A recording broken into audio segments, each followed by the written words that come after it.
Herkese merhabalar. Bugün Dünya İnsan Hakları Günü'nde hep birlikteyiz. Hepinize hoş geldiniz diyorum.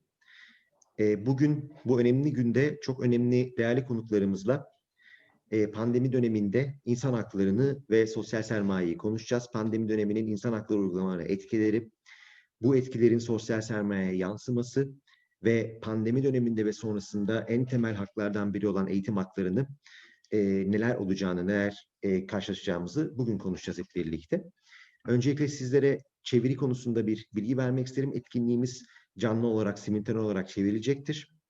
Türkçe olarak dinlemek isteyenler için sağ altta Interpretation kısmında Korece seçeneğini seçmeni rica edeceğiz. İngilizce olarak dinlemek isteyenlerin de yine Interpretation kısmında İngilizce seçeneğini seçmelerini rica edeceğiz.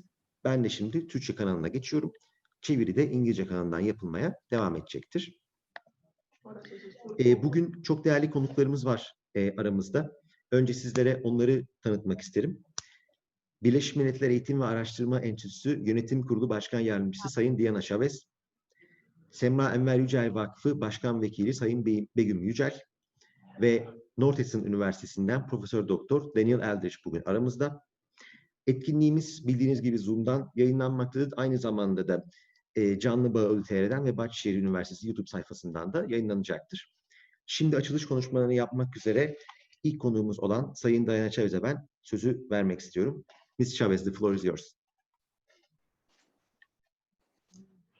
Thank you very much, Ahmet, and it's a great pleasure to be here. Thank you so much for the invitation.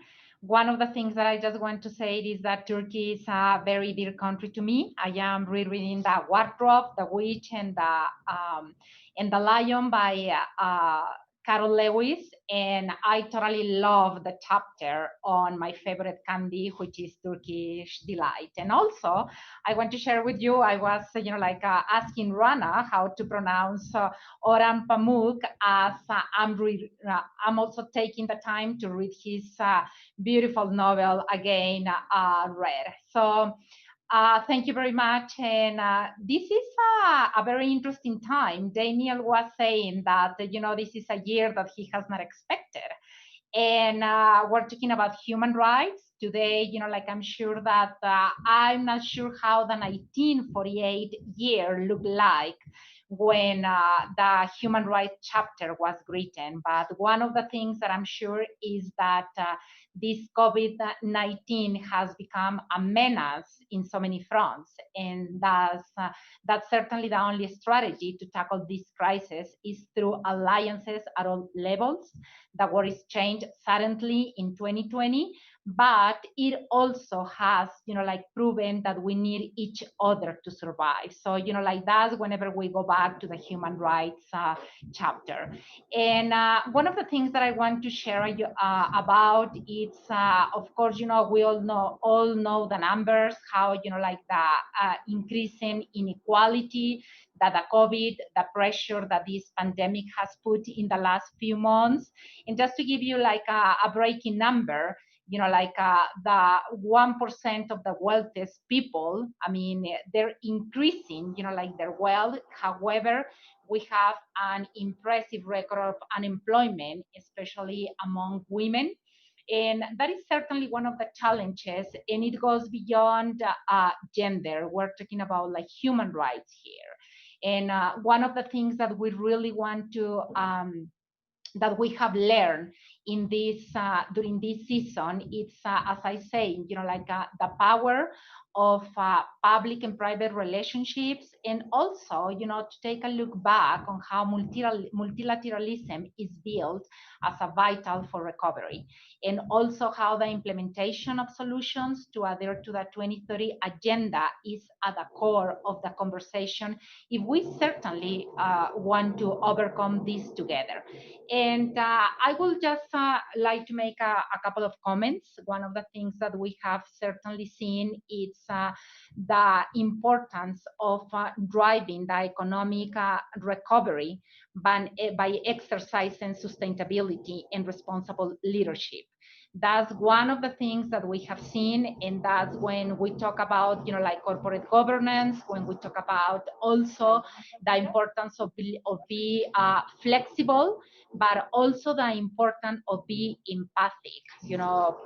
Most of us work in a daily context when we have a lot of SMEs, family companies, and that's one of the things that we certainly have to take a look, the importance of creating formal employment to counterbalance informality in all sectors and to reduce the risk of uncivil rest that is backlashing all over the world.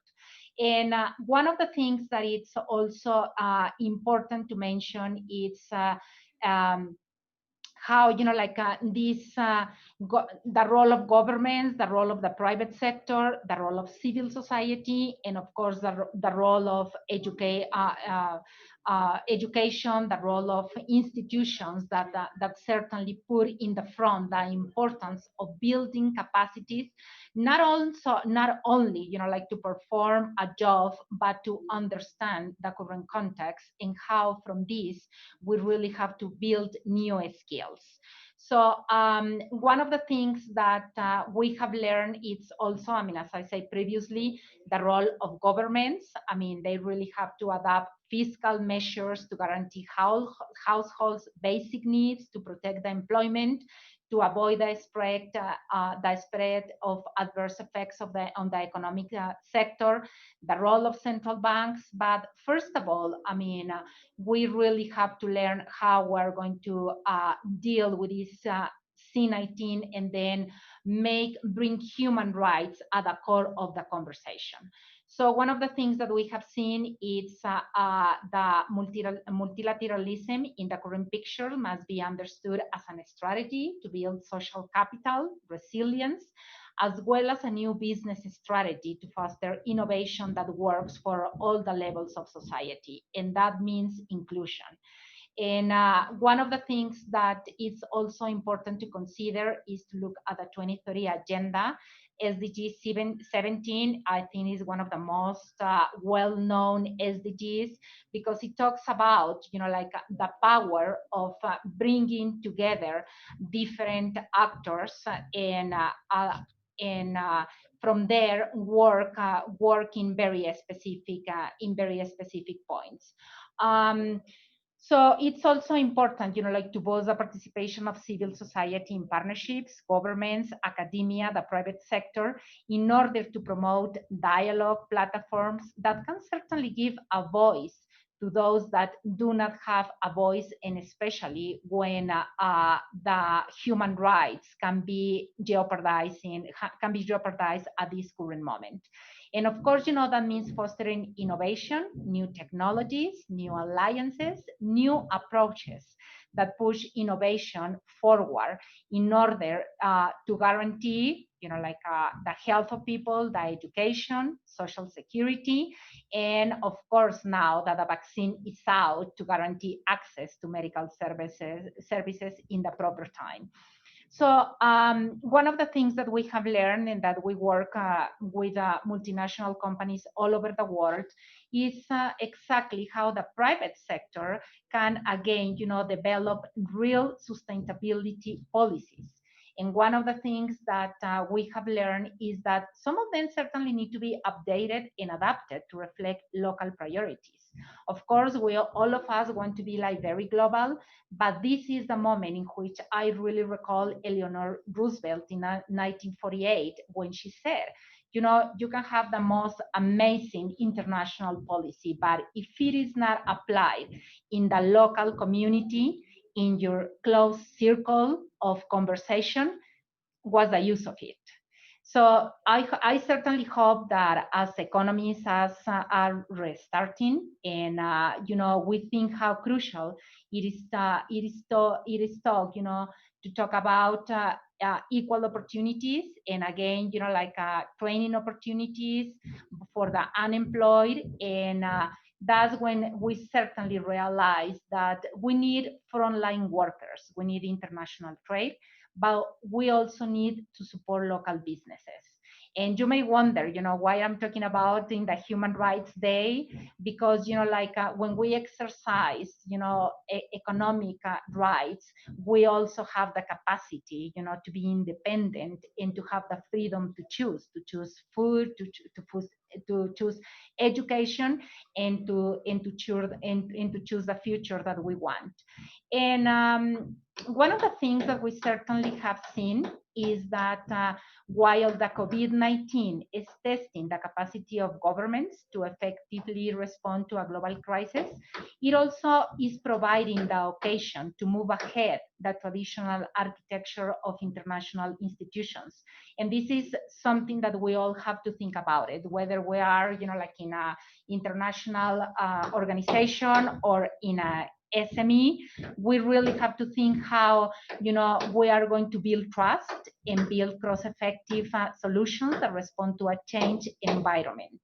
Because not measuring up to these challenges is certainly a threat to human rights. And I will keep it here because I know that we have fantastic speakers. So over to you, Ahmed. Thank you very much.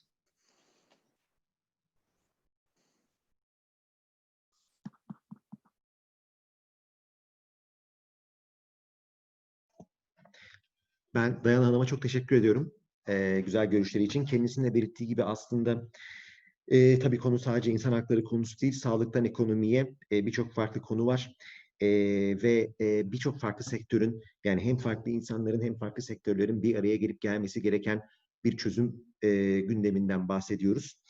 Şimdi tabii insanların bir araya gelmesi demişken, bir araya gelince insanlar sosyal sermayeyi oluşturur ve bu konuda dünyanın en önemli uzmanlarından sosyal sermaye konusundaki Northeastern Üniversitesi'nden Sayın Daniel Aldrich'e ben şimdi sözü vermek istiyorum. Professor Aldrich, the floor is yours.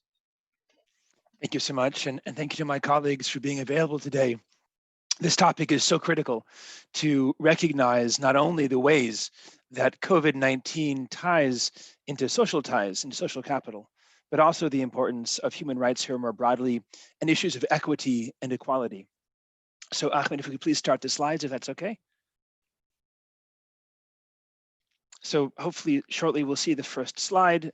My email address and Twitter handle are both on there. If for whatever reason you'd like to have a conversation outside of this, please feel free to reach out via email or via Twitter there. Let's please go to the first slide. So I want to begin by pointing out, at least here in North America, there are tremendous inequalities that are visible already over the last 9 months of a virus that is likely to last for another 10 months or so. So for example, if you look at the population in the states here in North America, and you look at the share of African Americans in those communities, what you see is that the share of deaths is almost double the share of the proportion of population in those communities. So for example, in the District of Columbia, the share is around 48% of the population, but the percentage of people who are dying of African Americans are almost 75%. So, and you see that gap in almost every state between the District of Columbia all the way down to New Hampshire. So across North America, we have a tremendous number of differences here in the ability of states to handle this question. On the next slide as well, we see that African Americans and people of color, whether Hispanic or Native American, are dying at a far higher rate, almost double the rate of people who are Caucasian or white. So again, here we've broken it down by African Americans, Native Americans, Hispanic, and Latino. So we see tremendous effect of race here across a number of different issues. And next slide, please. We also know that in terms of those whose jobs have been lost already during these first 9 months, most of those jobs have been in what we call blue collar or front-end jobs. People working, for example, in hospitality, in food, clothing, and retail, in manufacturing. Far fewer jobs have been lost in other communities. Far fewer jobs have been lost in white collar. So here, not only do we have inequity in race, but also more broadly, we have inequity by economic standards as well. Next slide, please. And again, we can even measure by income.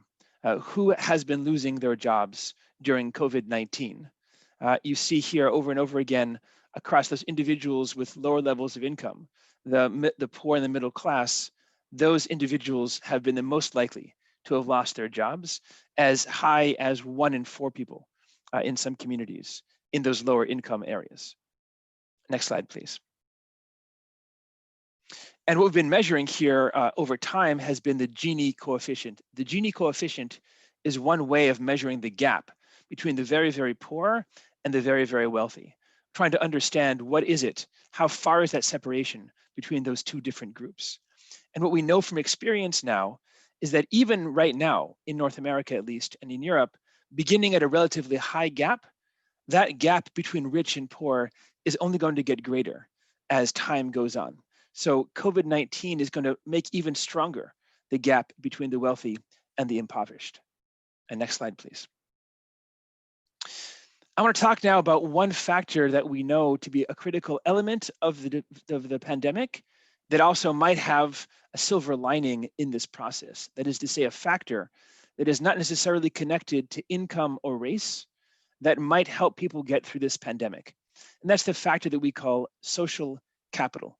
Social capital is a fancy way of saying the ties that bind us to each other, the kind of connections that we have between neighbors, neighborhoods, decision makers, and politicians across society. And we divide those different types of connections into bonding, bridging, and linking social capital. So bonding social capital connects people who are quite similar. So for example, if your friends look and sound like you, they have the same educational background, ethnicity, race, and religion, that's a bonding social tie. Your family, for example, would be the most obvious example of bonding ties. Another example of horizontal ties are bridging social capital. Bridging social capital connect us to people who are different. So for example, that might be between people in the same organization, like a university or a manufacturing facility. It might come through a club. If you like sports, for example, maybe you watch sports together. And at those institutional levels, it's possible to build ties to different people, people who are different than us. Those are still horizontal ties though. The third type of connection we call linking social capital. That's a vertical tie between me as a normal person and someone with positions of power or authority. These three different types of connections are always present, both at the individual and the community level. How they make a difference during COVID-19, though, is a critical aspect. We know from past research that we've been doing, my lab has been doing, that these ties matter during shocks and disasters. I want to show you now some data that we have from COVID-19. Next slide, please. So first, we begin measuring how these different social ties connect to COVID-19 outcomes. We're especially interested in the ways that these ties might overcome things like race, economic inequality, and gender. How is it that our social ties impact a COVID-19 outcome? This image comes from data on what we call excess deaths. That's a fancy way of saying over this year in 2020, compared to 1 year ago in the same month, how many more people are dead now than were dead a year ago? So for example, in October or November of 2020, we compare back 1 year and we measure the number of people who died this year, compare them to last year. The difference between those two is what we call excess deaths. Every country has a natural death rate. As we get older, we hit 120 years old or whatever age we're going to hit, we might pass away at that age. That's normal, that's a normalized death rate. But because of COVID-19, there's a wide variety of health impacts that we have.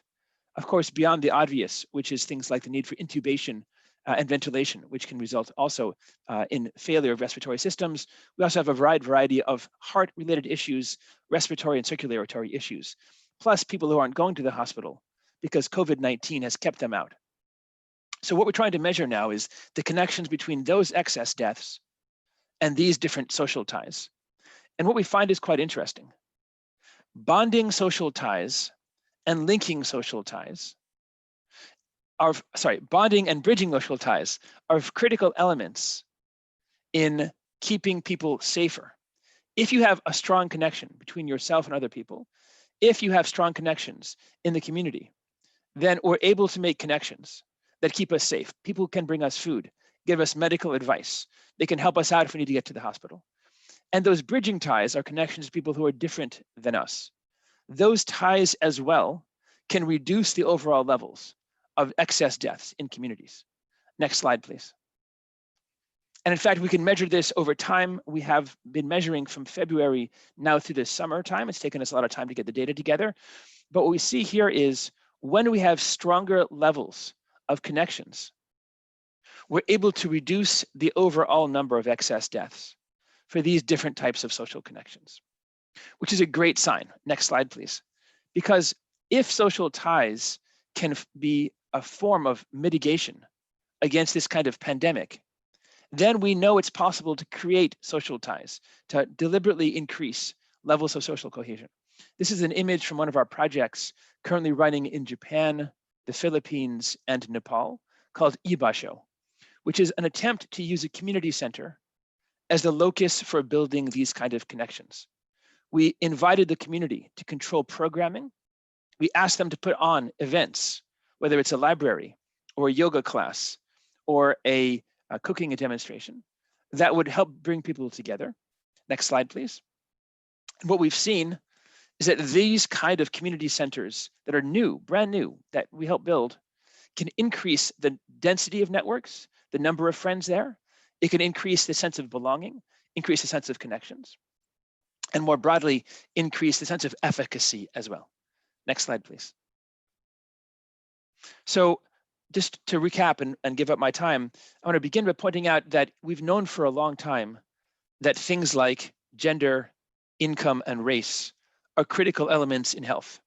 We call those the social determinants of health. And COVID-19 is just showing us what we knew already. We didn't know as well that COVID-19 would increase the inequity, the gaps between the rich and the poor, that rising Gini coefficient, and the number of individuals who have lost their jobs, who typically are working blue-collar jobs.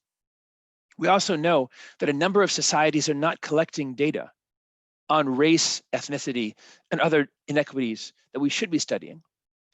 The good news is that from the data that we have, we believe enhanced social ties, stronger connections, can be one way that societies can fight back against COVID-19, creating more unified, more cohesive, less fragmented societies can be one bulwark against the possibility of COVID-19 wrecking life here. Thank you so much.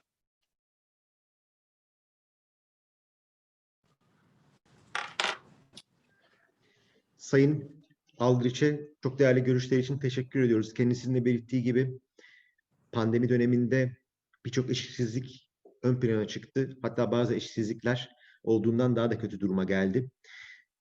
Kendisi dikey ve yatay bağların öneminden bahsetti ve özellikle toplumların afetlerden çıkışlarında bunun önemini hepimiz aslında görüyoruz. Buradaki işbirliğinin ve birliktelik anlayışının. Elbette ki toplumların insan hakları ile ilgili birbirleriyle destek olmak ilgili öğrenmenin en büyük, en temel noktalarından bir tanesi eğitim. Şimdi eğitim konusunda, pandemi dönemindeki eğitim hakları ve sonrasındaki eğitim konusunda sözü SEY Vakfı Başkan Vekili Sayın Begüm Yücel'e bırakmak istiyorum. Sayın Yücel, söz sizde. Teşekkür ederim Ahmet. Herkese merhaba. Umarım herkes iyidir. Hepiniz hoş geldiniz. Konuşmalarınızı dikkatle dinledim. İnsan hakları her zaman küresel gündemin en önemli başlıklarından biri olsa da pandemi sürecine daha da önem kazandığını düşünüyorum. Koronavirüs hepimizin hayatlarını, tüm sektörü derinden etkiliyor. Eğitim sektörü de en çok etkilenenlerin başında geliyor tabii ki. Eğitim sektörünün etkilenmesi beni de yakından ilgilendiriyor. Çünkü 2 çocuk annesiyim ve çocuklarımın eğitimleri uzaktan devam ediyor. Onların tüm gün evde olmaları, ders saatleri sırasında yaşadıkları sıkıntılar, evde vakit geçirmekten bunalmaları gibi birçok anne yakından ilgilenen sorunları ben de yakından takip ediyorum. Ve gerçekten ne kadar zor olduğunu bizzat yaşıyorum açıkçası. Keşke pandeminin ne zaman bitebileceğini bilseydik ama maalesef bu mümkün değil. Ve bu süreçte en temel insan haklarından birisi olan eğitim sadece Türkiye'de değil, dünya çapında sekteye uğradı. Kimi öğrenciler eğitimlerine uzaktan devam edebiliyor ki ben o grubu aslında şanslı olarak değerlendiriyorum. Çünkü eğitimlere uzaktan da olsa bir şekilde devam edebiliyor. Ama kimi öğrenci de yokluklar nedeniyle eğitimlerine ara vermek zorunda kaldılar. Eğitim toplumun temel taşlarından birisi. Hele ki küçük yaşlardaki çocukların eğitimden uzak kalması ileride telafisi güç bir kayıp oluşturuyor. Bu yaşlarda verilemeyen eğitimin yeri dolmuyor, bir nesil okulsuz kalmış oluyor. Bugün 10 Aralık Dünya İnsan Hakları Günü ve eğitim de hepinizin bildiği gibi en temel insan haklarının başında geliyor. Birleşmiş Milletler verilerine göre pandemi öncesinde dünyada 250 milyondan fazla çocuk okula gidemiyordu. 600 milyondan fazla çocuk ise temel okuma ve matematik yetkilerine sahip değil. Pandemi sonrasında verilere bakacak olursak tablonun daha da kötüleştiğini görebiliriz. Salgından sonra dünya çapında 130 ülkede eğitim durdu ve 1 milyar öğrenci dijital uçurum nedeniyle eğitimlerine erişemiyorlar. Verilerden de anlayacağınız gibi eğitim hem erişimi kolay olmalı hem de fırsat eşitliği sağlamalı. Peki bunu nasıl yapabiliriz? İmkanı olan herkes bu konuda yani eğitime erişebilirlik konusunda sorumluluk almalı. Tam da böyle düşündüğümüz için bundan 7 ay önce SEY Vakfı'nı kurmaya karar verdik. Ahmet Hocam şimdi sizden rica edeceğim fotoğrafları ekrana verebilirseniz vakıf olarak yaptıklarımız daha net anlaşılacaktır. Temel amacımız eğitimde fırsat eşitliği sağlamak, imkanı olmayan çocukların da eğitime ulaşmaları noktasında şartların iyileşmesi için çabalıyoruz. Ulaşabildiğimiz, hayatına dokunabildiğimiz her bir çocuğumuz bizim için büyük bir önem taşıyor. SEY Vakfı bir anlamda sürdürülebilir bir iyilik hareketi. Bu yolda yalnız değiliz. Bunu görmek de bizi çok sevindiriyor. 30 Ekim'de biliyorsunuz İzmir'de 6.6 büyüklüğünde bir deprem yaşadık. Maalesef 114 kişi hayatını kaybetti. 1000'den fazla kişi yaralandı. Çocuklar enkaz altında kaldı ve mucize olarak birkaçı saatler sonra enkaz altından çıkartıldı. SEY Vakfı olarak da bizim ilk aklımıza gelen tabii ki çocuklar oldu. Deprem bölgesini ve yaralıları hastanede ziyaret ettik. Evet tabii ki tüm depremzedelere yardım etmemiz mümkün değildi. Ama ilk olarak çocukları ve onlar için neler yapabileceğimizi düşündük. Ve enkaz altından çıkarılan 12 çocuğumuzun eğitim masraflarını bir ömürleri boyunca karşılamaya karar aldık. Sadece depremzede çocuklarımız değil aslında. Vakıf olarak köy çocuklarına bilgisayar gönderdik. Bursiyerlerimize kışlık kıyafetler aldık. Bunlar sadece yaptıklarımızın bir kısmı. Karşılığında ne mi aldık derseniz kocaman gülümsemeler. Tek bir çocuğun bile hayatına dokunmak gerçekten bizim için çok kıymetli. Bildiğiniz gibi Türkiye en fazla mülteciye ev sahipliği yapan ülkelerin başında geliyor. Her birinin farklı bir hikayesi var, farklı bir acısı var. Biz onların bu travmalarla ve hatıralarla büyümesini istemiyoruz. Bu noktada çok güzel şimdi bir projeden bahsetmek istiyorum.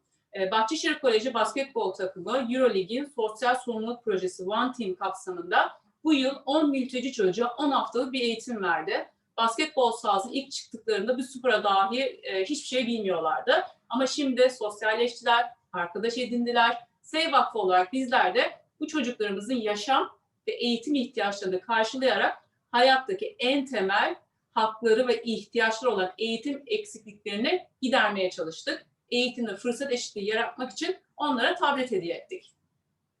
Çünkü ilkelerimizin başında şu geliyor.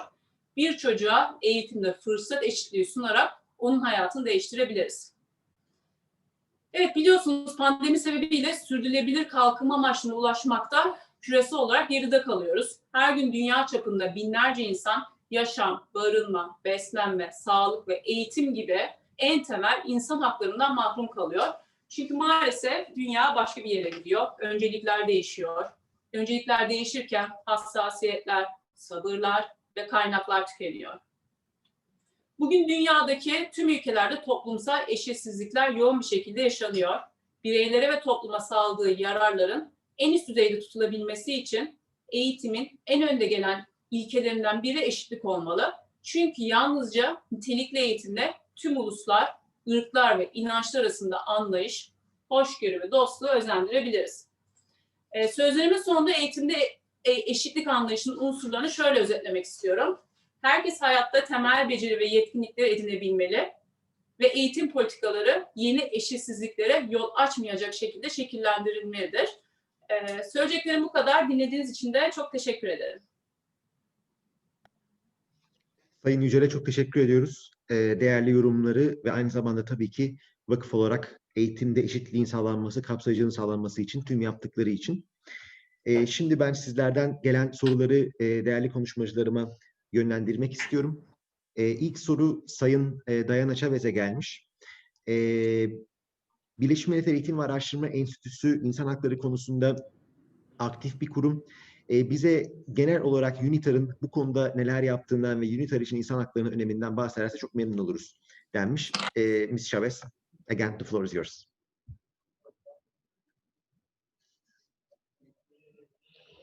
Thank you, Amit. As my role of the chair of the board of trustees, vice chair of the role of the board of trustees of UNITAR, human rights is of course at the core of the conversation and all trainings. One of the things that UNITAR has developed is very specific conversation, and one of the things that I always applied is was the practicity of that. I mean, how after a training, people. I have to apologize, I'm at the office and then, there is like a big construction in there. So, as you can see, the economy is moving, which is a good thing. However, for this conversation, I don't know how it is going to sound. But basically, that's one of the things. Create a very clear concept on what human right evolves. And in my experience, it is still, we have a long way from 1948. However, a lot of institutions are still wondering what's the role in fulfilling human rights. So that's one of the things that UNITAR does, to provide that basic context. And as Begum was saying before, Begum, I hope I'm pronouncing your name right. One of the things is to give that freedom, that exercise to have education and to have, knowledge that you are entitled to rights despite the environment in which you operate. So that would be my answer. Thank you.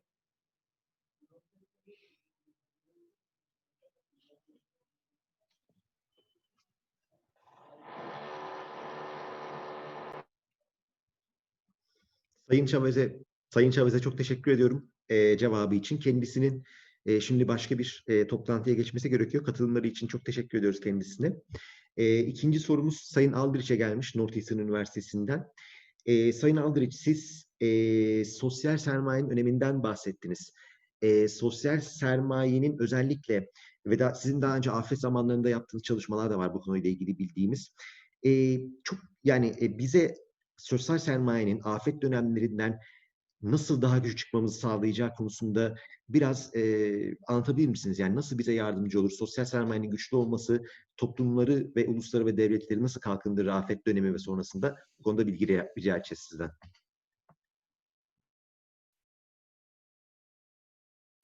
Yeah, that's a great question about the role of social capital during a crisis. And social capital provides a few different elements that we need. One is it provides us with a sense of collective action, the ability to work together on challenges that might require, for example, not just one family or one institution or even one city. For example, right now we're asking people around the world to wear masks all the time. If only I wear a mask, if only someone else wears a mask, if only a few of us wear masks, that won't be enough to help block the transmission of the virus. What we need is as many people as possible, hopefully the entire society, wearing those masks. So if we believe in each other, if we have cohesion, if we have connections to each other, it's much easier to see that if I don't wear a mask, maybe I'm affecting your grandmother, or if you don't wear a mask, you're affecting my grandmother. And thinking about ourselves in those broader, more cooperative terms, those often come directly from concepts of social ties. The other thing social ties provide us, strong social ties, is the ability to get accurate information. Right now, there's a lot of misinformation and disinformation, meaning information that is deliberately false or misleading. People are saying negative things about vaccines. People are making negative, false claims about masks. We need to be able to stop that kind of information. The only way that we can do that is by having ties to people that we trust. If we trust the government, if we trust medical responders, if we trust the CDC or the World Health Organization, that trust makes it more likely we're going to get things. And the final thing that social ties provide is resources, information, money, access to aid, medical support, right? Oftentimes, I don't have those available in my city, but maybe some other organization does. And if we have those strong connections, it's possible that we can bring those resources to my community, bring medical aid, bring advice that I wouldn't otherwise access.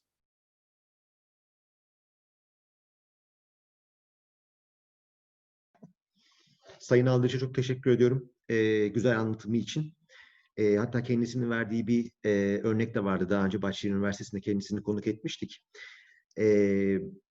Pandemi zamanında aslında insanlar dışarı çıkamadıklarında özellikle yaşı büyük insanlar kapılarına veya işte camlarına ihtiyaçlarını yazıyorlardı ve diğer insanlara bu ihtiyaçlarını alıp getiriyorlardı. Kendisine bahsettiği gibi aslında en küçükten, en temelden başlayarak sosyal sermaye özellikle afetlerden, zor durumlardan toplumlu olarak çıkışın temeli olarak gözüküyor. Son sorumu ben Sayın Begüm Yücel'e yönlendirmek istiyorum. Begüm Hanım, Dayan Hanım'ın da referans verdiği gibi siz eğitimin özgür olması gerektiğinden bahsettiniz. Elbette insan haklarının sağlanmasında öğrencilerin, gençlerin eğitimi çok ciddi, çok önemli bir yer tutuyor. Bununla birlikte insan hakları aslında aile tarafından da, yani aileler tarafından benimsenmesi, öğrenilmesi ve öğretilmesi gereken bir konu. Bu konudaki görüşleriniz ve vakıf olarak planlarınız nedir? Bunu duymak isterim sizden Sayın Yücel.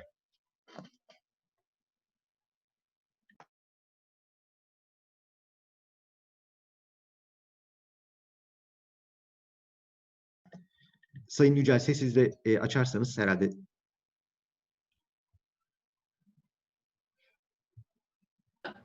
Şu an okey mi? Geliyor mu? Tamam. Evet, söylediğim gibi çocukların eğitimi kadar anne babaların eğitimi de büyük önem taşıyor. Yani bir anlamda çocukları ne kadar eğitirsek eğitelim, anne babanın donanımlı olması gerekir. Çocuklarımız sünger gibi, özellikle küçük yaşlarda. Evde anne babalarından ne görürlerse onu yapıyorlar. Onların davranışlarını taklit ediyorlar. Aile eğitiminin önemi burada da ortaya çıkıyor. Pandemi nedeniyle birçok kişi evinde çocuğuyla birlikte. Çocuklar eğitimlerine uzaktan devam ederken anne babaların desteği ve ilgisi onların hayatında belirleyici unsur oluyor. Bu süreçte veli eğitimlerimizi biz online platformlar üzerinden yaptık. Eğitim alanında uzman isimler dijital çağda anne baba olmayı anlattı. Çok da güzel geri dönüşler aldık. Bu eğitimler online platform üzerinden olsa da verimli oldu. İnşallah pandemi sonrasında da yüz yüze seminerler düzenlemeyi istiyoruz. Tekrardan teşekkür ederim. Biz çok teşekkür ederiz değerli yorumlarınız için. Sayın katılımcılara ben çok teşekkür etmek istiyorum değerli konuşmaları için. Ve diğer tüm katılımcılara teşekkür ederim. Etkinliğimizi burada noktalıyoruz. Herkese iyi günler, iyi akşamlar diliyorum.